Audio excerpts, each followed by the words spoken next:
నమస్కారం. నా TV news వార్తలకు స్వాగతం. ముందుగా వార్తల్లోని ముఖ్యాంశాలు. శంకర్ గౌడ్ మృతి ప్రభుత్వ హత్యేనన్న బండి సంజయ్. కార్మికుల సమస్యలను పట్టించుకోలేదన్న ఘాటు విమర్శ.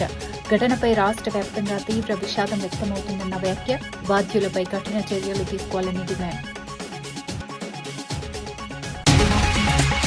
జగన్పై మంత్రి సంధ్యారాణి ఘాటు విమర్శలు. ఉత్తరాంధ్ర అభివృద్ధిని చూసి అసత్య ప్రచారమంటూ ఆరోపణ. గత పాలనలో అవినీతి దందాలతో విశాఖ నాశనమన్న వ్యాఖ్య. రాష్ట్ర అభివృద్ధిని అడ్డుకునే ప్రయత్నాలు సాగుతున్నాయన్న ఆరోపణ.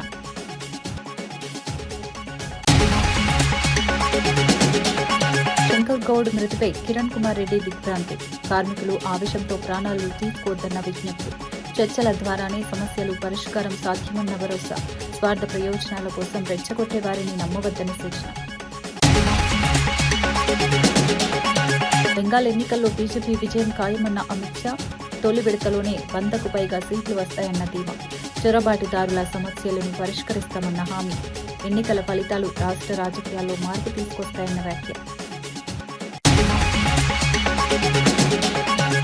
జగన్ పాలనపై సతీష్ కుమార్ సవాల్. సంక్షేమంలో ప్రస్తుత ప్రభుత్వం వెనుకబడి ఉందని విమర్శ. బీసీ, ఎస్సీ, ఎస్టీ అభివృద్ధిపై వైసీపీ కట్టుబాటు వ్యాఖ్య. రాష్ట్రంలో మళ్లీ వైసీపీకి మద్దతు పెరుగుతుందన్న ధీమా. ఆర్టీసీ ఉద్యోగి శంకర్ గౌడ్ మరణంపై కాంగ్రెస్ ఎంపీ చామల కిరణ్ కుమార్ రెడ్డి తీవ్ర దిగ్భ్రాంతి వ్యక్తం చేశారు. కార్మికులెవరూ అధైర్యపడి ప్రాణాలు తీసుకోవద్దని స్పష్టంగా సూచించారు. ప్రజాప్రభుత్వం ఎప్పుడూ చర్చలకు సిద్దంగా ఉంటుందని, సమస్యలను శాంతియుత మార్గంలో పరిష్కరించుకోవచ్చని భరోసా ఇచ్చారు. మంత్రి పొన్నం ప్రభాకర్ కూడా కార్మికుల సమస్యలపై సానుకూలంగా స్పందిస్తున్నారని తెలిపారు. కొందరు స్వార్థ ప్రయోజనాల కోసం కార్మికులను రెచ్చగొట్టే ప్రయత్నం చేస్తున్నారని ఆరోపించారు. అలాంటి ప్రచారాలను నమ్మకుండా సమ్మెను విరమించి చర్చల్లో పాల్గొనాలని కార్మికులను కోరారు. కుటుంబాలను దృష్టిలో ఉంచుకుని నిర్ణయాలు తీసుకోవాలని సూచించారు. ప్రభుత్వం కార్మికుల సంక్షేమానికి కట్టుబడి ఉందని మరోసారి స్పష్టం చేశారు. గత ప్రభుత్వాల మాదిరిగా నెలలు మాతో చర్చలు జరపరన్న ఆలోచనకు పోకండి. ఎవరు రెచ్చగొట్టినా రెచ్చిపోకండి.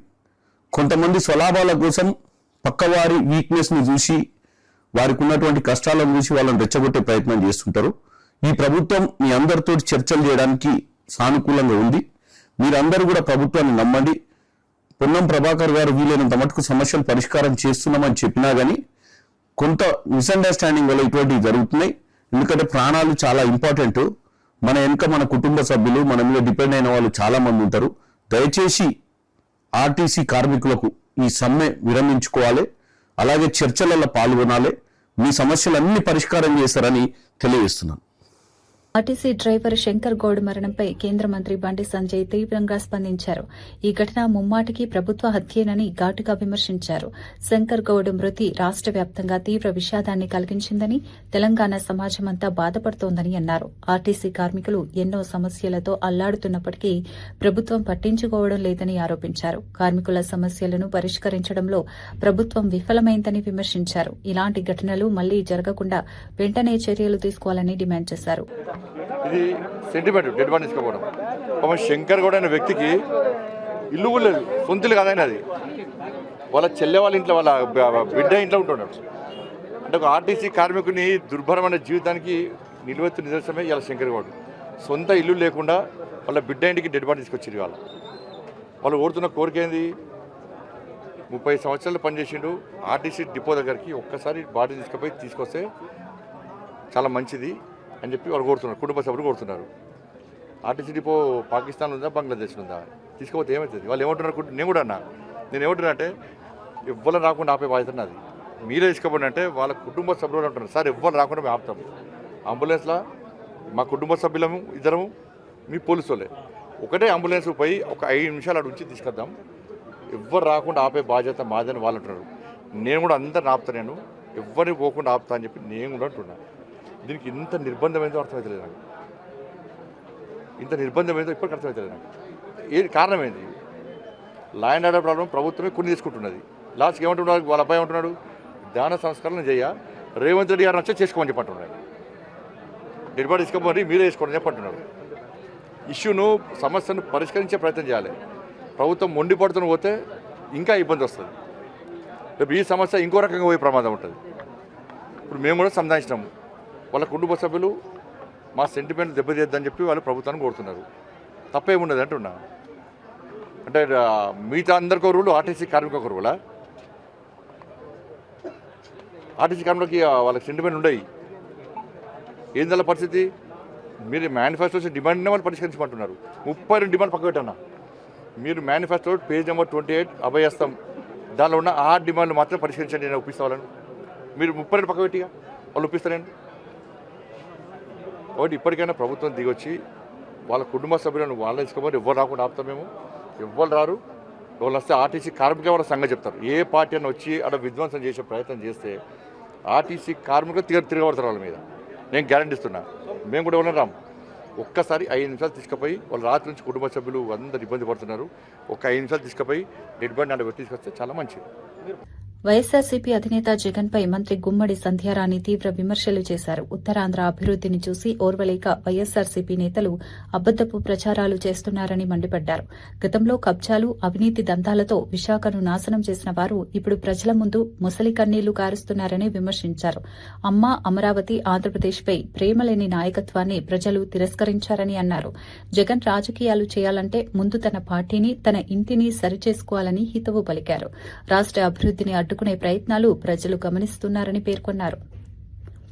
మెదక్ కలెక్టరేట్లో అన్వేష్ రెడ్డి ఆధ్వర్యంలో విత్తనాల సరఫరాపై సమీక్షా సమావేశం నిర్వహించారు. ఈ సమావేశంలో సీడ్ డీలర్లు, కోఆపరేటివ్ సొసైటీలు, ఎఫ్పీఓ ప్రతినిధులు పాల్గొన్నారు. ఖరీఫ్ సీజన్కు రైతులకు నాణ్యమైన విత్తనాలు అందించడం ప్రభుత్వ లక్ష్యమని ఖరీఫ్ సీజన్కు రైతులకు నాణ్యమైన విత్తనాలు అందించడం ప్రభుత్వ ప్రధాన లక్ష్యమని అధికారులు తెలిపారు. జిల్లాలో ఎలాంటి విత్తనాల కొరత లేకుండా చర్యలు తీసుకుంటామని హామీ ఇచ్చారు. జీలుగా, జనుము వంటి గ్రీన్ మాన్యూర్ విత్తనాలను కూడా సమయానికి అందించనున్నట్లు వెల్లడించారు. రైతుల ఉత్పాదకత పెంచేందుకు అవసరమైన అన్ని చర్యలు తీసుకుంటామని పేర్కొన్నారు. సరఫరా వ్యవస్థను బలోపేతం చేయడంపై సమావేశంలో చర్చించారు.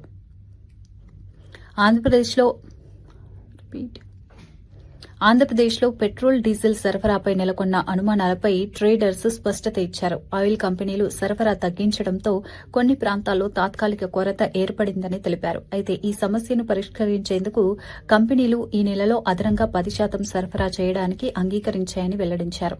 ఇకపై ఎలాంటి కొరత ఉండదని, ప్రజలు ఆందోళన చెందాల్సిన అవసరం లేదన్నారు. సరఫరా సమస్యలు ఎదురైతే డీలర్లు 1967 హెల్ప్ లైన్కు కాల్ చేయాలని సూచించారు.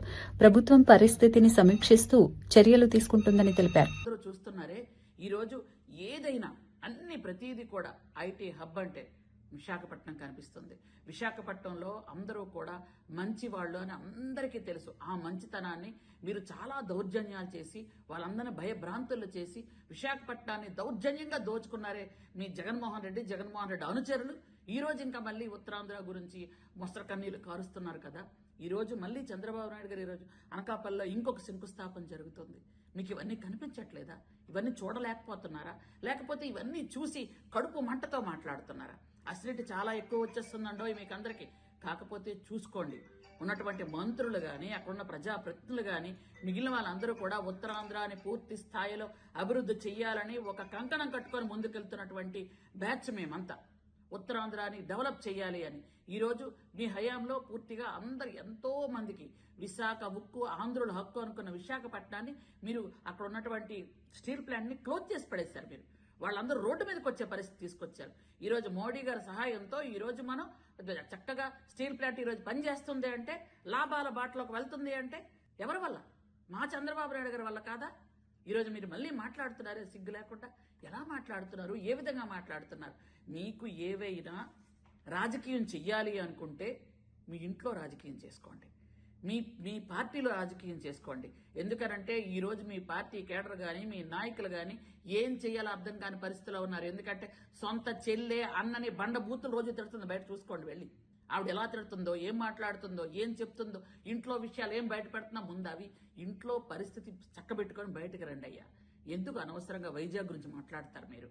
కాబట్టి మళ్ళీ చెప్తున్నాం, అభివృద్ధి అంటే చంద్రబాబు నాయుడు గారు, సంక్షేమం అంటే చంద్రబాబు నాయుడు గారు. కడప జిల్లా బద్వేల్ పట్టణంలో డాక్టర్ బిఆర్ అంబేద్కర్ విగ్రహ ఆవిష్కరణ కార్యక్రమం ఘనంగా జరిగింది. ఈ కార్యక్రమంలో MP YS Avinash Reddy, MLA Sudha, MLC Govinda Reddy సహా పలువురు నాయకులు పాల్గొన్నారు. పాత విగ్రహాన్ని తొలగించి నూతన కాంస్య విగ్రహాన్ని ప్రతిష్ఠించడం ప్రత్యేక ఆకర్షణగా నిలిచింది. ఈ సందర్భంగా అవినాష్ రెడ్డి మాట్లాడుతూ అంబేద్కర్ సమానత్వానికి ప్రతీకగా నిలిచిన మహానేత అని అన్నారు. ఆయన రచించిన రాజ్యాంగం దేశానికి మార్గదర్శిగా ఉందని గుర్తు చేశారు. ప్రతి పౌరుడు అంబేద్కర్ ఆశయాలను పాటించాలని పిలుపునిచ్చారు. కార్యక్రమంలో పెద్ద సంఖ్యలో దళిత సంఘాలు, ప్రజా సంఘాల నాయకులు పాల్గొన్నారు.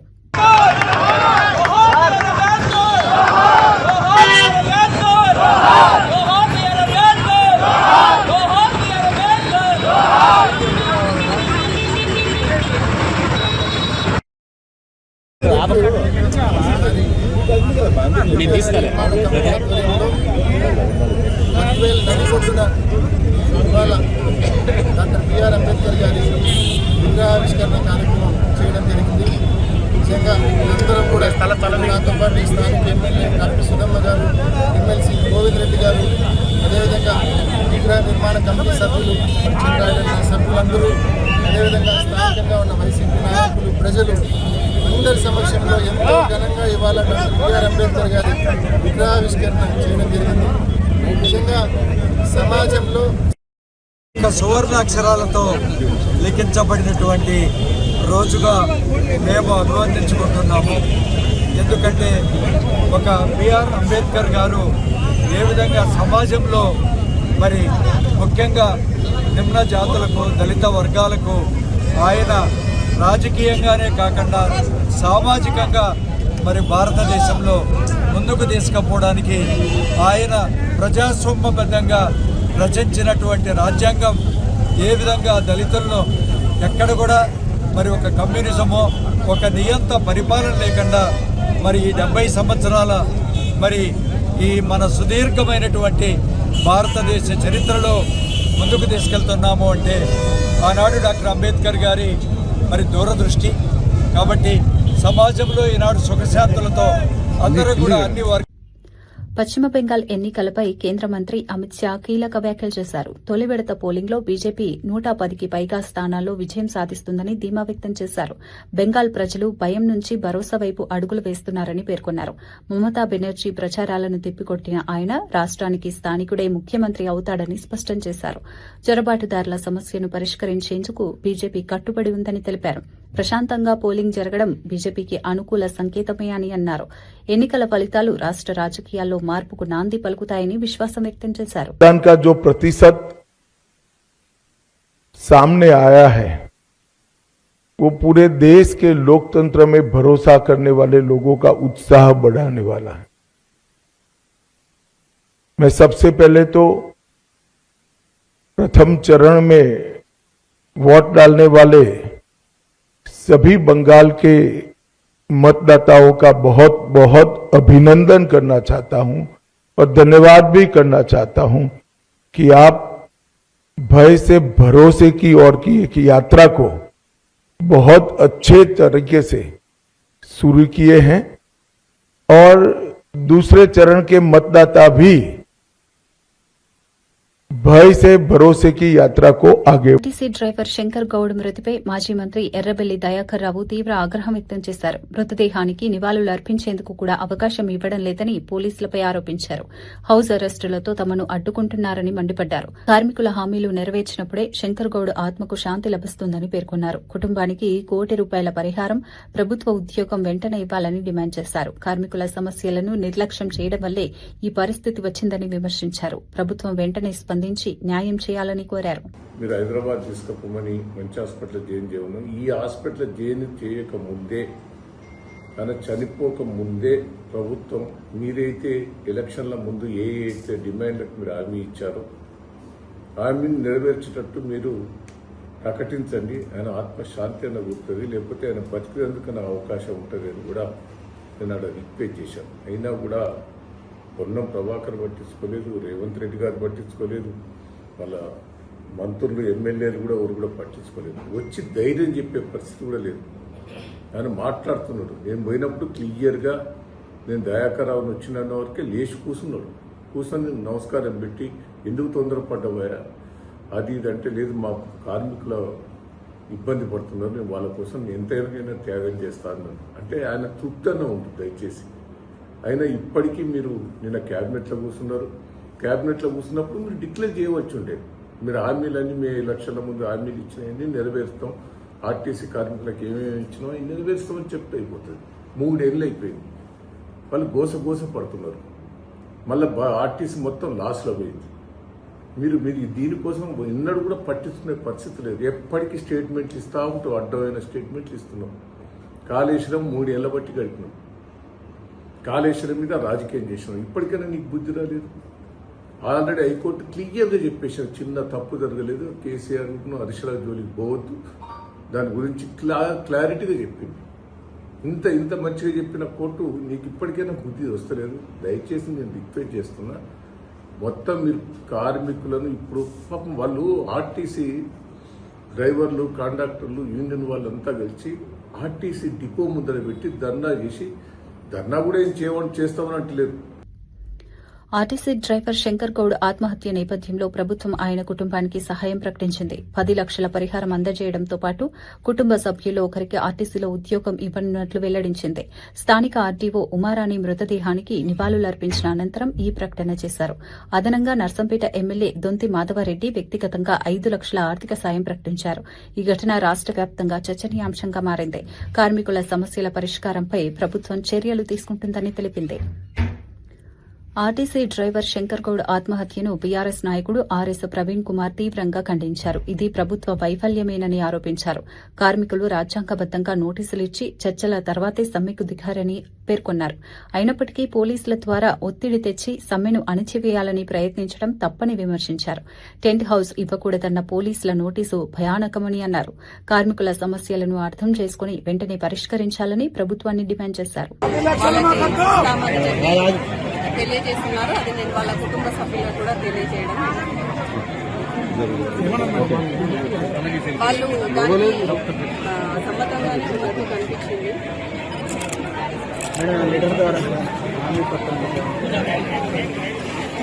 ఒకసారి వాళ్ళు బస్ స్టాండ్ తీసుకెళ్లి నివాళులు అర్పించాలని చెప్పి అవకాశం కల్పించాలంటున్నారు వాళ్ళు. ఆప్ ఎంపీ రాఘవ్ చద్దా తన సొంత పార్టీపై సంచలన వ్యాఖ్యలు చేశారు. తనను తన పార్టీనే మౌనం పాటించాల్సిన పరిస్థితికి నెట్టిందని ఆవేదన వ్యక్తం చేశారు. గత 15 ఏళ్లుగా పార్టీ కోసం కష్టపడి పనిచేసినప్పటికీ ఇప్పుడు పార్టీ మార్గం తప్పిందని అన్నారు. దేశ ప్రయోజనాల కోసం కాకుండా స్వార్థ ప్రయోజనాల కోసం పనిచేస్తుందని విమర్శించారు. పార్టీ లోపలి పరిస్థితులపై అసంతృప్తి వ్యక్తం చేస్తూ తనకు ఇప్పుడిప్పుడే నిజం అర్థమవుతోందని చెప్పారు. ఈ వ్యాఖ్యలు రాజకీయ వర్గాల్లో పెద్ద చర్చకు దారితీశాయి. तब मैं कुछ बोलता नहीं था, मैं प्रयास कर रहा था कि चीजें बेहतर हों, लेकिन आज मैं आपको असल कारण बताता हूं कि क्यों मैंने पार्टी की गतिविधियों से अपने आप को अलग कर लिया। और उसका कारण यह है क्योंकि मैं उनके गुनाह में शामिल नहीं होना चाहता था।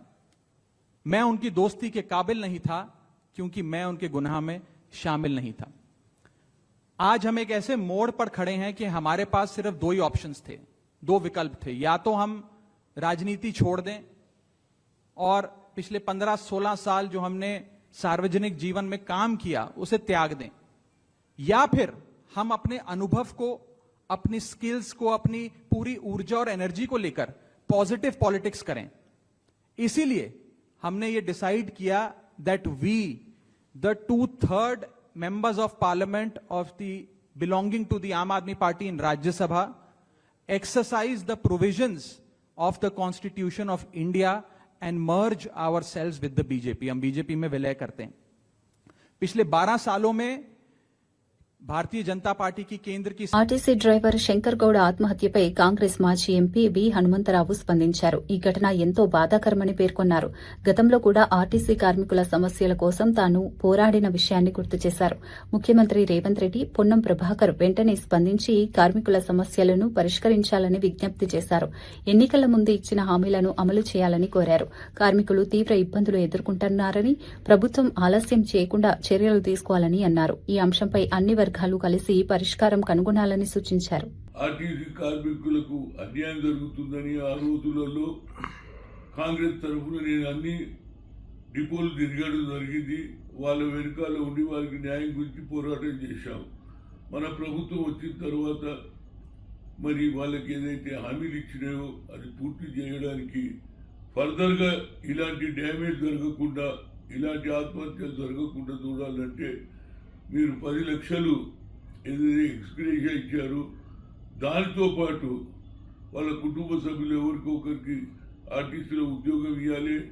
వాళ్ళు ఏమంటున్నారంటే ఇది ప్రభుత్వం ఏదైతే ప్రైవేట్ సంస్థ, ఎప్పుడన్నా మీరు తీసేస్తే మా సంగతి ఏదని వాళ్ళ ఏది లోపల వాళ్ళకు ఒక బాధ ఉన్నది. దాని మీదనే వాళ్ళ ప్రభుత్వంతో వాళ్ళ ఉద్దేశం ఏంటంటే ఇది ప్రభుత్వ రంగంలో ప్రభుత్వ దాంట్లో ఏదైతే మిగతా ఉద్యోగాలంటూ మాకు సరి అయిన న్యాయం జరగాలని ఆలోచన చేసి ఈ ఉద్యమంలో చనిపోయాడు కాబట్టి రాష్ట్ర ప్రభుత్వం ఇవాళ ఇమీడియట్గా 10 లక్షల ఎక్స్గ్రేషియా ఇచ్చారు. అదే దాంతోపాటు తప్పనిసరిగా వాళ్ళ కుటుంబ సభ్యులకు ఒకరికి ఉద్యోగం ఇవ్వాలి. అదేవిధంగా ఇది పర్మనెంట్ సొల్యూషన్. ఫర్దర్గా ఇక ముందు ఏవైతే ఆత్మహత్యలు జరగకుండా కండక్టర్లను, డ్రైవర్లను, అందులో పనిచేసే ప్రతి వ్యక్తికి కూడా న్యాయం చేయాలంటే రాష్ట్ర ప్రభుత్వం, ముఖ్యమంత్రి గారు, అదేవిధంగా ఆర్టీసీ మినిస్టర్ అయినటువంటి పొన్నం ప్రభాకర్ గారికి విజ్ఞప్తి చేస్తున్నా. ఫర్దర్గా ఇలాంటి కాకుండా ఇది తొందరగా మనం ఎన్నికల ముందు ఏం చెప్పామో ఆలోచన చేసి దాని ప్రకారంగా వారికి సరైన న్యాయం చేస్తే బాగుంటుంది. ఫర్దర్గా ఇంకా ముందు కూడా ఇలాంటి ఉద్యమాలు జరుగుతుంటే మరి ప్రజలలో మనకు ప్రభుత్వం వచ్చినాక మరి ప్రజలలో కూడా కొత్త ఆలోచన వస్తుంది. దానికంటే ముందు ఈ ప్రభుత్వం వారి గురించి ఆలోచన చేసి ఇది వాళ్ళ యూనియన్ లీడర్లను అందరినీ పిలిచి కూర్చోబెట్టి సరి అయిన న్యాయం చేసి ఫర్దర్గా ఎలాంటి ఆత్మహత్యలు జరగకుండా చూడాలని ఒక సీనియర్ నాయకుడుగా, ఒక బీసీ నాయకుడుగా వారి రాష్ట్ర ప్రభుత్వాన్ని రిక్వెస్ట్ చేస్తున్నాను. తప్పనిసరిగా ముఖ్యమంత్రి గారితో, అదేవిధంగా ఆర్టీసీ మినిస్టర్తో హైదరాబాద్ పోయిన తర్వాత వాళ్ళతో మాట్లాడతా ఏదైనా నా ప్రగాఢ సంతాపం, భగవంతుడు వాళ్ళ కుటుంబ సభ్యులకు ఆయుధారోగ్యాలు ఇవ్వాలని కోరుతున్నా. వైఎస్ఆర్సీపీ ప్రధాన కార్యదర్శి ఎస్పీ సతీష్ కుమార్ రెడ్డి రాష్ట్ర ప్రభుత్వంపై తీవ్ర విమర్శలు చేశారు. అట్టడుగు వర్గాల అభివృద్దికి జగన్ చేసిన కృషిని గుర్తు చేస్తూ ప్రస్తుత ప్రభుత్వం అదే స్థాయిలో పనిచేయలేదని అన్నారు. జగన్ పాలనలో తీసుకున్న సంక్షేమ కార్యక్రమాలను ప్రస్తావిస్తూ కనీసం 10% ప్రస్తుత ప్రభుత్వం అమలు చేసిందా అని సవాల్ విసిరారు.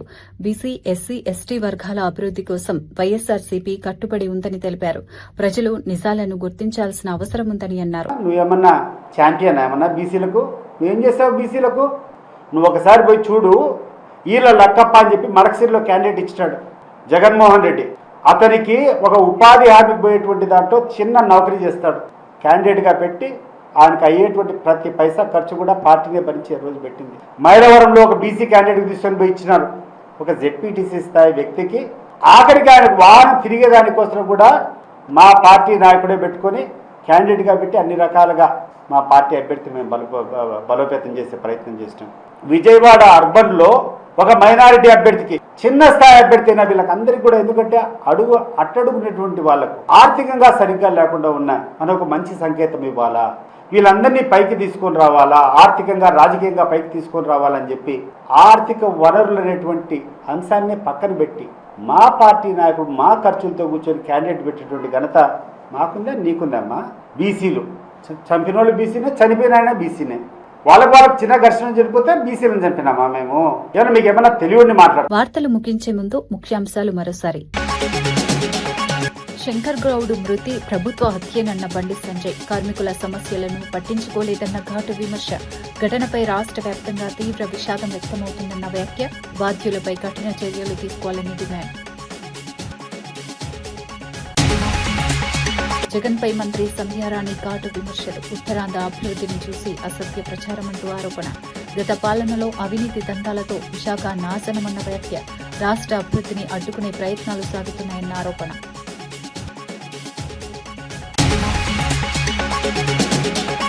శంకర్ గౌడ్ మృతిపై కిరణ్ కుమార్ రెడ్డి దిగ్భ్రాంతి. కార్మికులు ఆవేశంతో ప్రాణాలు తీసుకోవద్దన్న విజ్ఞప్తి. చర్చల ద్వారానే సమస్యలు పరిష్కారం సాధ్యమన్న భరోసా. స్వార్థ ప్రయోజనాల కోసం రెచ్చగొట్టే వారిని నమ్మవద్దని సూచన. బెంగాల్ ఎన్నికల్లో బీజేపీ విజయం ఖాయమన్న అమిత్ షా. తొలి విడతలోనే 100కు పైగా సీట్లు వస్తాయన్న ధీమా. చొరబాటుదారుల సమస్యలను పరిష్కరిస్తామన్న హామీ. ఎన్నికల ఫలితాలు రాష్ట్ర రాజకీయాల్లో మార్పు తీసుకొస్తాయన్న వ్యాఖ్య. జగన్ పాలనపై సతీష్ కుమార్ సవాల్. సంక్షేమంలో ప్రస్తుత ప్రభుత్వం వెనుకబడి ఉందని విమర్శ. బీసీ, ఎస్సీ, ఎస్టీ అభివృద్ధిపై వైసీపీ కట్టుబాటు వ్యాఖ్య. రాష్ట్రంలో మళ్లీ వైసీపీకి మద్దతు పెరుగుతుందన్న ధీమా.